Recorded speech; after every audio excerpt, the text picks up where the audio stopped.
News নির্ভীকের পক্ষ থেকে সকলকে শুভেচ্ছা, অভিনন্দন, ভালোবাসা এবং শুভকামনা জানিয়ে নিউজ নির্ভীকে সকলকে স্বাগত জানাচ্ছি। নিউজ নির্ভীকের আজকের আন্তর্জাতিক বিভাগে দেখুন, গাজা নিয়ে আমেরিকার প্রেসিডেন্ট জো বাইডেনের হঠকারী সিদ্ধান্ত নিয়ে বিশেষ একটা প্রতিবেদন।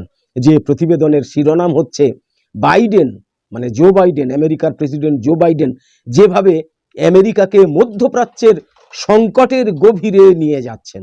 চলুন বিস্তারিত দেখে নেওয়া যাক। আপনারা জানেন গাজা যুদ্ধ চলছে, লোহিত সাগরে বাণিজ্যিক জাহাজে ইয়েমেনের হুতি বিদ্রোহীরা হামলা চালাচ্ছে, জর্ডান, সিরিয়া এবং ইরাকে মার্কিন স্থাপনাকে লক্ষ্যবস্তু করছে ইরান সমর্থিত মিলিশিয়া। এইসবের সঙ্গে ইসরায়েলের সামরিক কর্মকাণ্ডের সম্পর্ক কতটা, আমেরিকা যুক্তরাষ্ট্রের এখন কি করা উচিত, এই সব বিষয়ে আলোকপাত করেছেন দেখছিলাম সেন্টার ফর ইন্টারন্যাশনাল পলিসির জ্যেষ্ঠ ফেলো এবং জনস হপকিন্স বিশ্ববিদ্যালয়ের সরকারি অধ্যাপক মেলভিন এ গুডম্যান। তার লেখাটা দেখছিলাম কাউন্টার পাঞ্চে প্রকাশিত হয়েছে, সেইটা থেকেই একটু বক্তব্য। গাজা যুদ্ধ এবং আমেরিকা যুক্তরাষ্ট্রের বোমা হামলার মধ্যে যোগসূত্র থাকার বিষয়টা হয়তো মার্কিন কর্মকর্তারা স্বীকার করতে চাইবেন না, কিন্তু এটা প্রশ্নাতীতভাবে সত্য যে ইসরায়েলের সামরিক কর্মকাণ্ডের সঙ্গে লোহিত সাগরে বাণিজ্যিক জাহাজে হুতি বিদ্রোহীদের হামলা বাড়ানোর বিষয়টা সম্পৃক্ত এবং একইভাবে জর্ডান, সিরিয়া এবং ইরাকে মার্কিন স্থাপনায় হামলা জোরদারে ইরান সমর্থিত মিলিশিয়াদের উদ্বুদ্ধ করেছে। পরিবর্তিত এই পটভূমিতে ইরানের বিরুদ্ধে আমেরিকা যুক্তরাষ্ট্র আরও শক্তপোক্ত অবস্থান নিয়েছে এবং ইসরায়েলকে কূটনৈতিকভাবে সৌদি আরবের দেয়া স্বীকৃতির বিনিময়ে রিয়াদের সঙ্গে বিস্তৃত পরিসরে নিরাপত্তা জোটের সম্ভাবনার কথা বলছে। বড় ধরনের অস্থিতিশীলতা এবং অনিশ্চয়তার মধ্যে এইসব পদক্ষেপ বাস্তবায়নে মধ্যপ্রাচ্যে আমেরিকা যুক্তরাষ্ট্রের আরও জোরালো প্রতিশ্রুতির প্রয়োজন। অথচ এটা এমন একটা সময়ে হচ্ছে যখন ওই অঞ্চলে আমাদের উপস্থিতি কমানোর জন্য পথ খুঁজে বের করা উচিত ছিল, বলেছেন মেলভিন এ গুডম্যান। মধ্যপ্রাচ্যে মার্কিন নীতির ইতিহাস মূলত ব্যর্থতারই এক বয়ান, কিন্তু বিশেষ করে এই সন্ধিক্ষণে বিষয়টা দুর্ভাগ্যজনক যখন আমাদের নিরাপত্তা সংক্রান্ত বড় কোনো স্বার্থ ঝুঁকির মধ্যে নেই। সেই 1953 সালে ইরানের বৈধ সরকারকে যখন উৎখাতে নিষেধাজ্ঞা দিয়েছিলেন প্রেসিডেন্ট আইজেনহাওয়ার, তখন তিনি একের পর এক ব্যর্থতার মুখোমুখি হয়েছিলেন। কিন্তু 1982 সালে প্রেসিডেন্ট রোনাল্ড রেগান দুর্ভাগ্যজনক এক ইসরায়েলি আক্রমণের পরিপ্রেক্ষিতে লেবাননে মার্কিন সেনাদের উপস্থিতির বিষয়টার অনুমোদন করেছিলেন। এর জেরে মার্কিন মেরিন সেনারা সন্ত্রাসী হামলার মুখে পড়েছিলেন। গত বছরের 7ই অক্টোবর গাজা যুদ্ধ শুরু হওয়ার পর থেকে এ পর্যন্ত মধ্যপ্রাচ্য এবং পারস্য উপসাগরীয় এলাকায় মার্কিন পররাষ্ট্রমন্ত্রী অ্যান্টনি ব্লিংকেন 5 বারেরও বেশি সফরে গিয়েছেন। তার পঞ্চম সফরটা প্রথম 4টের চেয়ে বেশি সফল হয়নি। এই সব সফর ইসরায়েলকে গাজার বেসামরিক এলাকায় ভারী বোমাবর্ষণ কমাতে এবং ফিলিস্তিনি ভূখণ্ডটাতে মানবিক সহায়তা প্রবেশের অনুমতি আদায় করতে সম্পূর্ণ ব্যর্থ হয়েছে। একইভাবে পশ্চিম তীর এবং গাজার জন্য একটা ঐক্যবদ্ধ এবং ফিলিস্তিনিদের নেতৃত্বাধীন পরিচালনা পর্ষদের গভর্নিং বডির জন্য একটা চুক্তি করা, ফিলিস্তিনি রাষ্ট্র প্রতিষ্ঠার পথ তৈরি করা অথবা ইসরায়েল এবং সৌদি আরবের মধ্যেকার সম্পর্ক স্বাভাবিক করার বিষয়েও ব্যর্থ হয়েছে। এরই মধ্যে গত মাসে প্রেসিডেন্ট জো বাইডেন হুতিদের বিরুদ্ধে মার্কিন সামরিক হামলা সম্পর্কে এক আলোচনায় স্বীকার করেছেন যে তারা কি হুতিদের থামাচ্ছে না, তারা কি হামলা চালিয়ে যাবে। হ্যাঁ, এই ছিল জো বাইডেনের প্রতিক্রিয়া। মধ্যপ্রাচ্যে ব্যাপক সংস্কারের জন্য পথ অনুসন্ধানে আমেরিকা যুক্তরাষ্ট্র রাজনৈতিক এবং কূটনৈতিকভাবে নিজেকে খুব পলকাভাবে ছড়িয়ে দিয়েছে। আসলে আমাদের মনোযোগের সবটা এখন থাকা উচিত তো গাজায় যুদ্ধবিরতি এবং 100 জনের বেশি ইসরায়েলি জিম্মি মুক্তির দিকে, তা কিন্তু থাকছে না।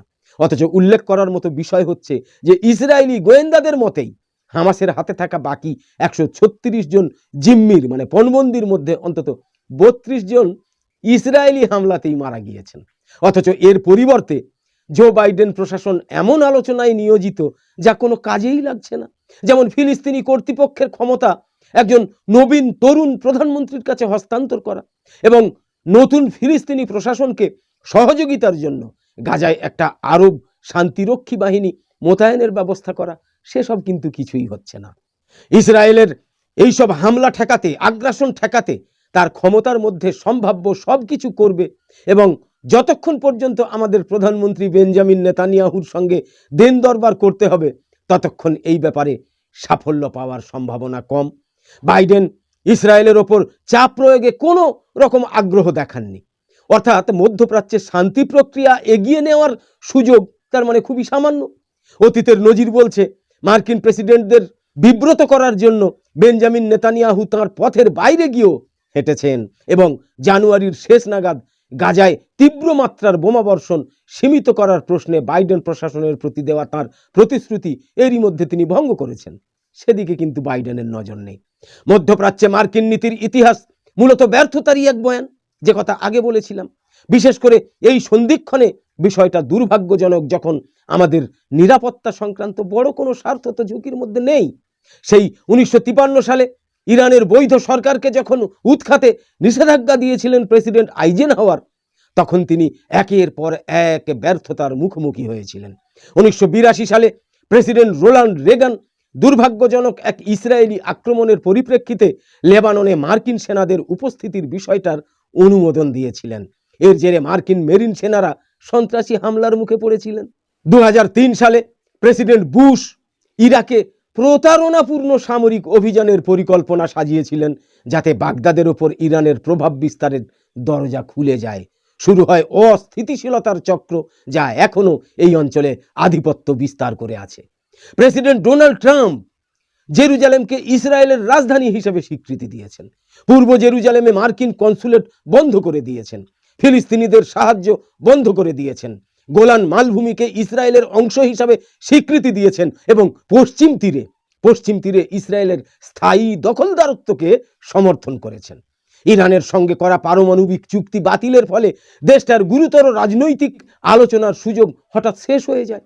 আমেরিকা যুক্তরাষ্ট্রের নিরাপত্তার স্বার্থ রক্ষার জন্য দুটো পদক্ষেপ কিন্তু অপরিহার্য। প্রথমত, আমেরিকা যুক্তরাষ্ট্রকে যুদ্ধবিরতির জন্য ইসরায়েলকে চাপ দিতে হবে।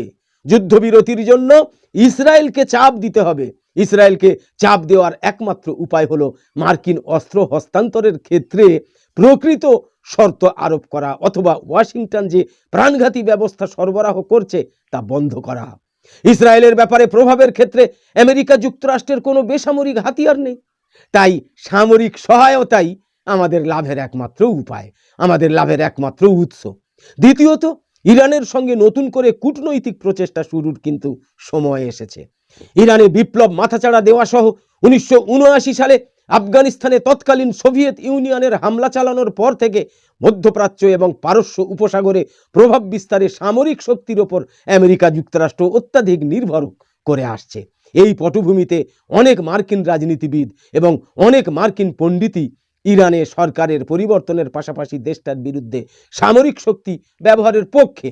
অনেক মার্কিন নেতাই 1979 সালে ইরানে আমাদের নাগরিকদের জিম্মি পরিস্থিতির কথা ভুলে যাননি এবং সেই সময় থেকেই তারা পাল্টা আঘাত হানতে চেয়েছেন। যেমন অবসরপ্রাপ্ত মেরিন জেনারেল অ্যান্থনি জিনি একবার মন্তব্য করেছিলেন, আপনি যদি ইরাককে পছন্দ করেন তবে আপনি ইরানকেও ভালোবাসবেন। যুক্তরাষ্ট্রের নিরাপত্তার স্বার্থ রক্ষার জন্য দুটো পদক্ষেপ অপরিহার্য। প্রথমত, যুক্তরাষ্ট্রকে যুদ্ধবিরতির জন্য, যেটা বললাম, প্রথমত যুক্তরাষ্ট্রকে যুদ্ধবিরতির জন্য ইসরায়েলকে চাপ দিতে হবে। ইসরায়েলকে চাপ দেওয়ার একমাত্র উপায় হলো মার্কিন অস্ত্র হস্তান্তরের ক্ষেত্রে প্রকৃত শর্ত আরোপ করা অথবা ওয়াশিংটন যে প্রাণঘাতী ব্যবস্থা সরবরাহ করে তা বন্ধ করা। ইসরায়েলের ব্যাপারে প্রভাবের ক্ষেত্রে আমেরিকা যুক্তরাষ্ট্রের কোনো বেসামরিক হাতিয়ার নেই, তাই সামরিক সহায়তাই আমাদের লাভের একমাত্র উৎস। দ্বিতীয়ত, ইরানের সঙ্গে নতুন করে কূটনৈতিক প্রচেষ্টা শুরুর সময় এসেছে। যুক্তরাষ্ট্রের কেন্দ্রীয় গোয়েন্দা সংস্থা সিআইএর পরিচালক উইলিয়াম বার্নসের ইরানি নেতাদের সঙ্গে দেন দরবার করার অভিজ্ঞতা রয়েছে। স্পষ্টতই তিনি বাইডেন প্রশাসনের সবচেয়ে কার্যকর কূটনীতিক। ইরানকে বিচ্ছিন্ন করার প্রচেষ্টা অবশ্যই বন্ধ করতে হবে।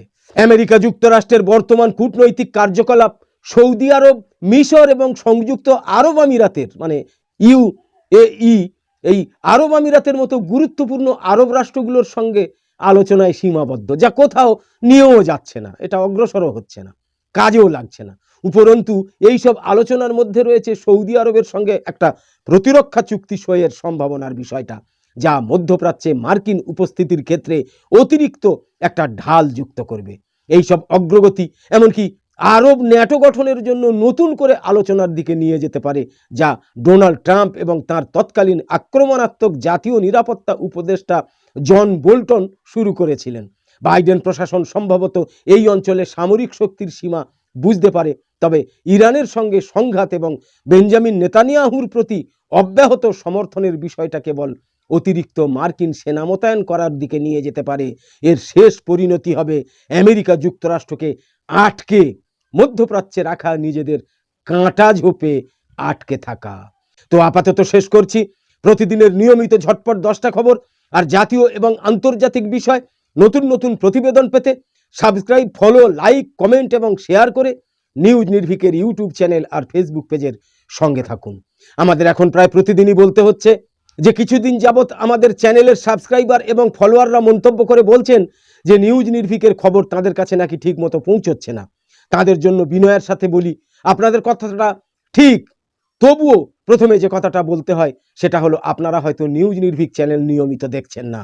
শুধু সাবস্ক্রাইবার আর ফলোয়ার হলেই নিউজ নির্ভীক চ্যানেল বা নিউজ নির্ভীকের অনুষ্ঠান আপনাদের কাছে পৌঁছে যাবে, এর মনে হয় কোনো আর নিশ্চয়তা নেই।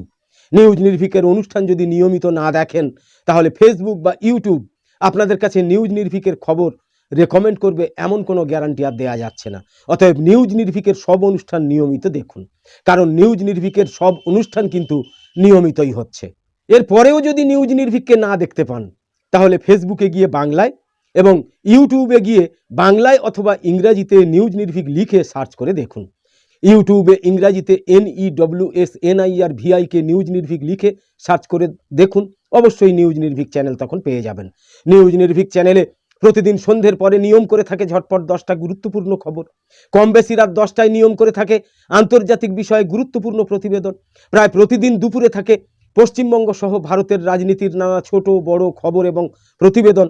এছাড়াও অনিয়মিতভাবে থাকে ব্রেকিং নিউজ, অবাক করা খবর, ফেসবুক থেকে খবরে নামের ভিডিও সহ দেশের কথা, রাজ্যের কথা, নতুন একটা বিভাগে ভিন্নধর্মী গুরুত্বপূর্ণ সব ভিডিও। আর থাকে রাজনৈতিক কিংবা অরাজনৈতিক যে কোনো সংগঠনের মিটিং, মিছিল, সভা, সমাবেশ, এমনকি মেলা, খেলা, সাক্ষাৎকার, সাংস্কৃতিক অনুষ্ঠান ইত্যাদির মতো নানা ভিন্নধর্মী অনুষ্ঠানের লাইভ সম্প্রচার, সরাসরি সম্প্রচার। আপনিও আপনার যে কোনো অনুষ্ঠান, তা সে রাজনৈতিক কিংবা অরাজনৈতিক সংগঠন হোক বা যে কোনো ব্যবসায়িক প্রতিষ্ঠানের অনুষ্ঠান হোক, সেসবের লাইভ সম্প্রচার করার জন্য নিউজ নির্ভীককে আমন্ত্রণ জানাতে পারেন। ভিডিওর সঙ্গে এবং ডেসক্রিপশন বক্সে নিউজ নির্ভীকের ইমেইল ঠিকানা দেয়া থাকছে, সেই ইমেইলে আমন্ত্রণ জানাতে পারেন। ব্যতিক্রমী খবরাখবর সহ সব ধরনের ভিডিও এবং লাইভ সম্প্রচার দেখার জন্য তাই নিউজ নির্ভীকে চোখ রাখুন, নিউজ নির্ভীকের সঙ্গে থাকুন। সকলে খুব ভালো থাকুন, সুস্থ থাকুন। ধন্যবাদ।